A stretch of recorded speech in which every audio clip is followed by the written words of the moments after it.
France has a tradition of participation in expos since the 19th century. We think that the expo is not an outdated model, even if everybody can be connected through social media or whatever. The physical meeting of people is very important.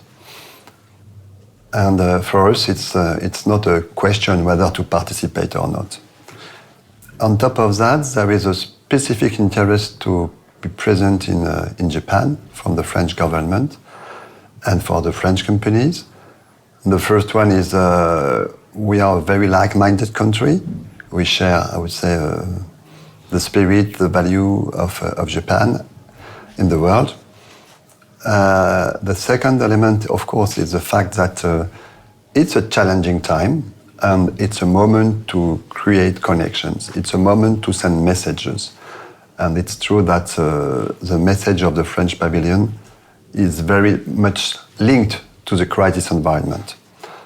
And the third point is that Japan is a very important partner in many aspects. We have strong economic connections. We have a long-lasting experience of loyalty and cooperation, but there are too few interactions, exchanges, compared to the potential. Those who are in Japan, those who are in France from Japan, I mean, they believe it's very profitable, it's very positive, but it's so difficult to create connections between the two countries at a human level that any occasion should be pushed. And that's for us one of the main purposes. And the last point is probably the fact that the French creativity, which was very important in the mindset of senior Japanese, in movies, in photos, in arts, whatever, in sciences, this image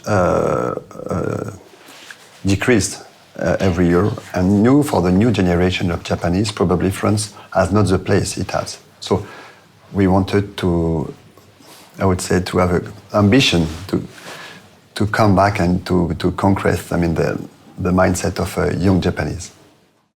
To build a pavilion in Japan is complex when you are in France. It's costly, and you have to make some bets. What we wanted, we had some objectives. We want to be French, different, seductive, and universal. So the first consequence of that is we wanted to have a theme which is clearly in line with the spirit of the moment. The basis of expos is people will live more happy because of convergence of nations and progress in technology or science. This is not more what people think now.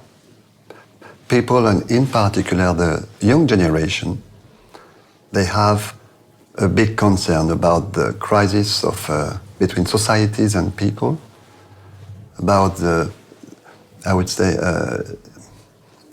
dematerialization of human relations due to internet, and also risk of the planet.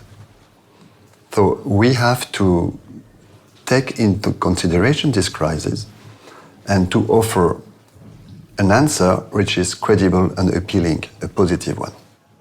We don't think the young generation will be more happy because there is a robot which brings their coffee in the morning in their bed. That's not what they expect from the future. So we decided to have a specific answer to the question raised by Expo 2025. The question raised is, how do you see the future? And we think that if you want to project yourself in the future, what is the basis value, what makes sense to your life? 1,000 years ago, now, and tomorrow, always the same answer. What makes sense to life is love. So that's why we dedicated the pavilion to love. Self-love, love of others, and love of nature. Love is distinctive, it's a rich concept, and it can clearly be attributed to France. This is for the message. So the media, to express this message, is art. So we decided to have an artistic pavilion because the value is universal and the media is also universal, can be understood by everybody. And finally, we wanted to dedicate this pavilion to the Japanese visitors because they represent the vast majority of visitors. That's why we propose the philosophy of the pavilion, which is based on Shinto. Why we do that? Because we think really that people have an aspiration for, I would say, optimism, spirituality, and if nature is dead, people confronted only to artificialization and technology, then spirituality is dead. So if we want to re-engage people, if we want them to be able to have autonomy and to build the future together, they have to consider their roots, their heritage, their culture, their belief. And we think that the belief based on Shinto in Japan is very close to the French one, where nature is part of our legacy. And we illustrate this approach in many ways in the French pavilion. So we worked with Shinto institutions, shrines.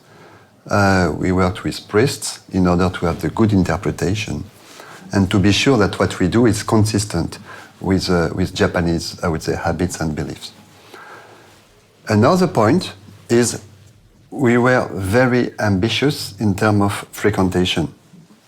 And we decided that we would be in the top 3 in terms of capacity to give an experience to as many visitors as possible. This was also an element which was probably promoted by Expo, who put us just in front of the main entrance. So we think that we should act as a locomotive of Expo. So for that, we designed the pavilion in order to accommodate 3,000 people every hour.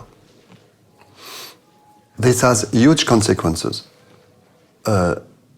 No mediation, no interaction, free flow, no screens. So people can't be packed in a single place for 5 minutes, free flow. And then you have to be sure that you engage people by sensations, feeling, immersion. So this was the line. The result is that we will reach above 4.6 million visitors, physical visitors in the pavilion at the end. And we will have something like 400,000 visitors of the pavilion online, a very qualitative experience. And above all, meaning that more than 5 million visitors would have experienced the French pavilion. This is not by chance, of course. It's due to the fact that people answered. But if you have not this strategy, you can't match these numbers. I can add something about technology. So it's an artistic pavilion, but it's very much supported by technology. We do not show technology for technology. Technology is a means to achieve certain goals. And as an example, we do not show the best solar panels or windmills or whatever, because I think this becomes a kind of commodity. So how can we use technology for the sake of nature and mankind. But in this case, how we can use technology in order to support the visitor's experience. Give you three examples of very high tech here. The first one is the conception of the pavilion. If you want to achieve this kind of goal with the number of visitors, with a big impression, you have to figure out how to combine architecture, scenography, and management of flow. This pavilion could be visited 1 year before the opening at scale 1 by people. We had a digital twin which allowed architects, ourselves, the project manager, scenograph, and artist to design exactly the space and the flow. So it was possible, even for promotion, to institutions, to partners, to visit, to experiment the pavilion before it was built, at scale 1. That is very powerful because it allows a new way to conceive the spaces and the scenography. You don't feel it because you do not see it, but the fact that you are able to visit at the rhythm of 3,000 people every hour with a good condition of visit, it's not by chance. It's because there was this kind of preparation. Second element, soundtrack. You've got an immersive soundtrack from the entrance to the end of the experience. 1 BPM, 88 beats per minute, in order to synchronize nature, kodo, I would say, your heartbeat, technology, sound, light, in a Shinto spirit, I would say, synchronizing every living entity in this environment in order to have the maximum impact and understanding. This is, this pavilion is like a box, and you have 8 different places. If you do not pay attention, it's impossible to have an immersive, very powerful soundtrack and music without cannibalizing the other spaces. So the most, I would say, the most experimented research scientific center in France on sound has worked 6 months in order to produce this sound design. And the impact is very strong because it's really part of the experience. The last point, and this soundtrack is really there not to show, I would say, research in sound, but to reinforce the experience for the visitor. And the last point is LEDs, light show. We've got the biggest light show in terms of LEDs in the world, 1,250,000 LEDs. The idea is not to show the biggest LEDs. The idea is to explain the stories of the art pieces which are beyond the LEDs. So it's a mediation tool to emphasize, I would say, the story of destruction and resurrection and renovation of nature, of monuments like Chorijo or whatever. It's a way to leave, I would say, space for interpretation, sensitivity.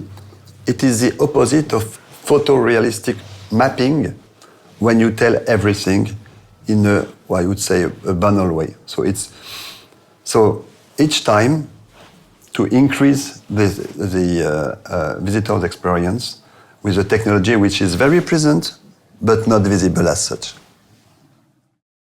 Every day is different, but every day is very much rewarding, in fact, because each time we do a visit, we host people and we share with them the experience. They see it as a gift. They feel moved by what we propose, and their feedback towards us is always very, very moving, very energetic, very positive. And so if you imagine you spend every day like Christmas father,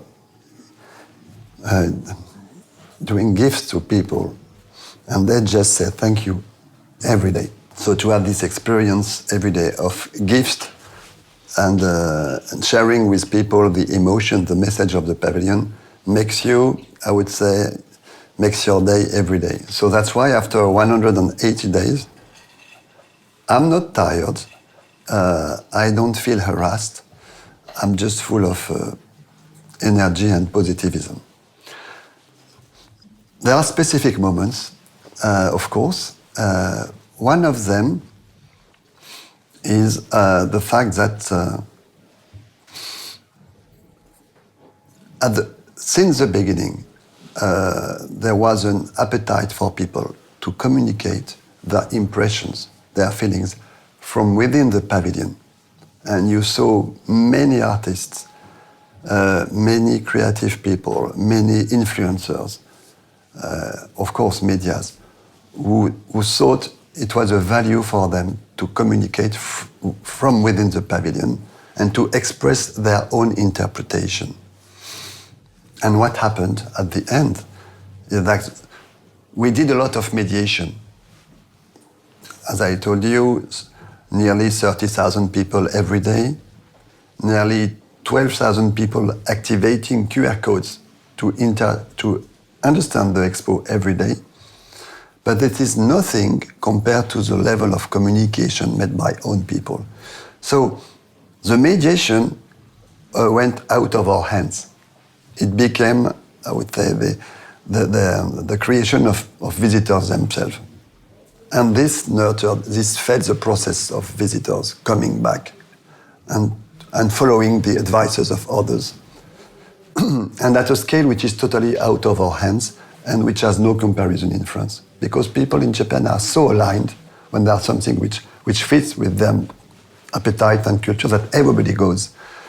And you know, I am in uniform here. When I go in a uniform in Osaka, people understand that I'm from the French pavilion, and very, very frequently I just come to you and ask questions or say thank you or whatever. And this is the case for many of my team when they go in uniform in Osaka.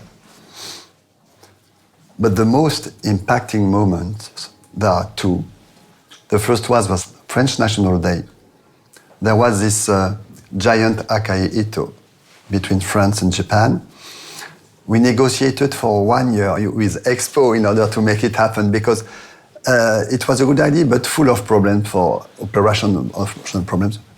I don't think it was a big thing, but we paid attention.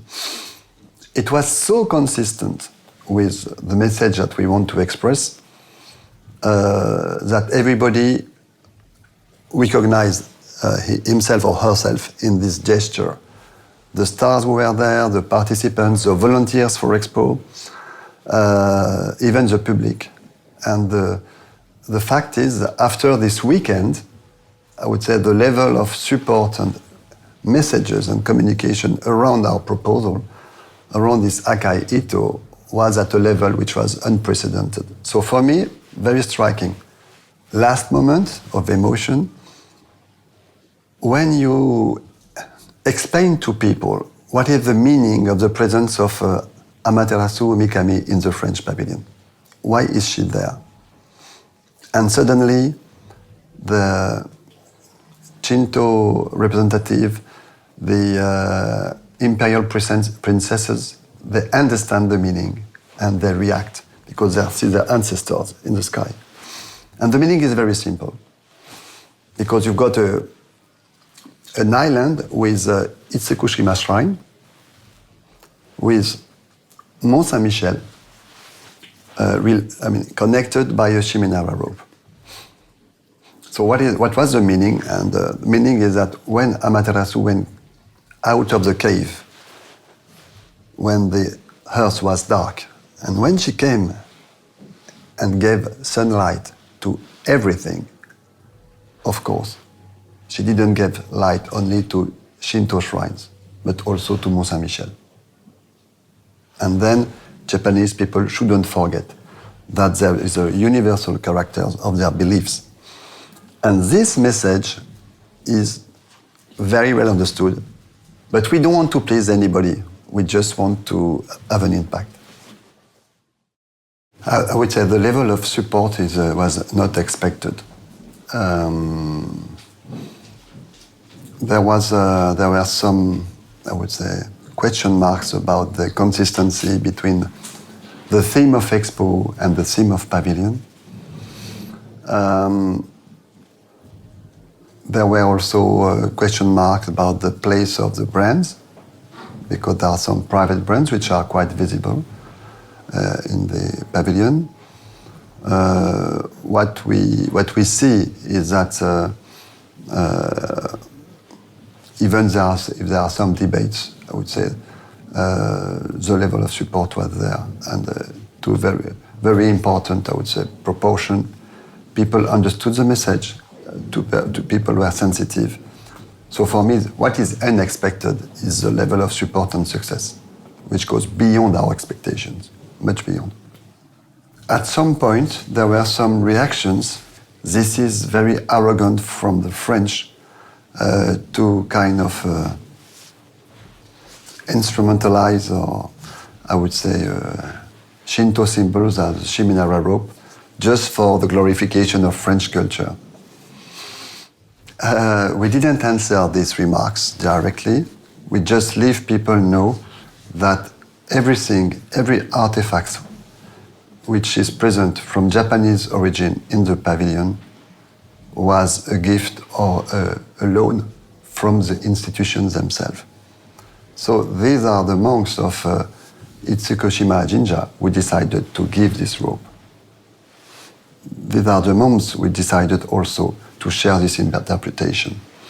And each time there was some unexpected reactions, we just left the Japanese people, stakeholders, to answer the questions. And that was probably the most efficient way to deal with some remarks. I mean, the pavilion is based on values. And we wanted to have a feminine pavilion. When you see the architecture, this is like a giant theater with no screen, so we preserve the internal beauty as a mystery, and we show some external beauty based on living heart and humans. So this is the main message based on the presence and human men and women, and we insist in particular on the role and the place of women in many places and in many ways, in particular also in the programmation, because we feel that there is a risk of crisis, social crisis, of course, in Japan, but also in many countries, which is related also to demography, and which is also related to the place of women in the society. And so when we say love, we think that there is the crisis around the love. People do not engage anymore because people want just to be respected in their life, and they make other choices than classical, the choice of being a couple, having children the way you want.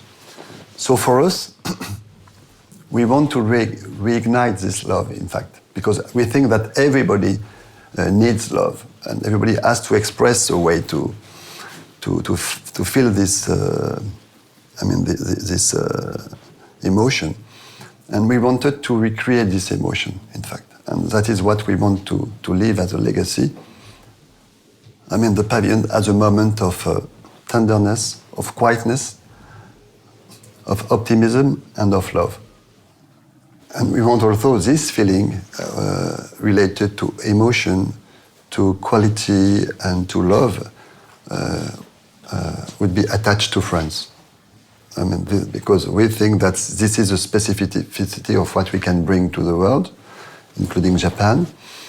The connection is there, the recognition is there, but we shouldn't consider that everything is given. I would say there are forces which are against this approach. There are people who want to be confrontational, And we have to dare, we have to, to stand up, and we have to say what we fight for and what we want to represent as a country. Okay, there are two different elements in the question. First, the legacy of the pavilion. The good thing for us is that the pavilion will not stop on the 13th of October, because the capacity to visit online the pavilion, even with VR goggles, totally immersive, will last, I would say, for several additional months and even year, if there is an interest. So people will be able to leave the pavilion in a different way. So for us, it's very important to connect, I would say, physical pavilion and digital pavilion with the same quality. Of course, not the same experience, with the same quality. It's also a way to make the pavilion and the expo more sustainable. Just to give you a figure, the price for each visitor in terms of investment for us, in terms of public money, is around 10 euros. A bit less than 10 euros by physical visitor. The price for the online visitors is 0.6 euro. So even if the quality is not the same, even if the experience is not the same, you build an asset, a physical asset, a building, an exhibition, you can use it, the same one, in the digital world for a very small fraction of the cost. And you expand Osaka Expo spirit in all the world. So people are visiting the French pavilion now, from the US, from France, from Germany, from EAU, from everywhere. Not at the same scale, of course, but many of them. So for me, it has a value. The second kind of legacy is many part of the exhibits will be reproduced in different places. Even the furnitures, even the statues, they will find their places in Japan, in different places.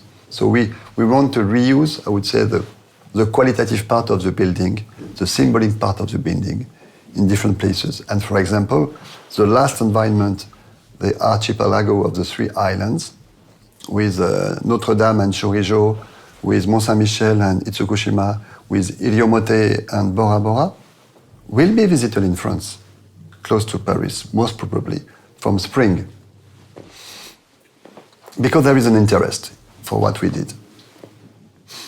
In terms of technology, it's quite different. What we feel, really, is that for scenography, an effect will be replaced by another effect in 5 years' time. The LEDs that we present, it's a moment of technology. It will be much more advanced in 5 to 10 years. So for me, this kind of effect is not for long term.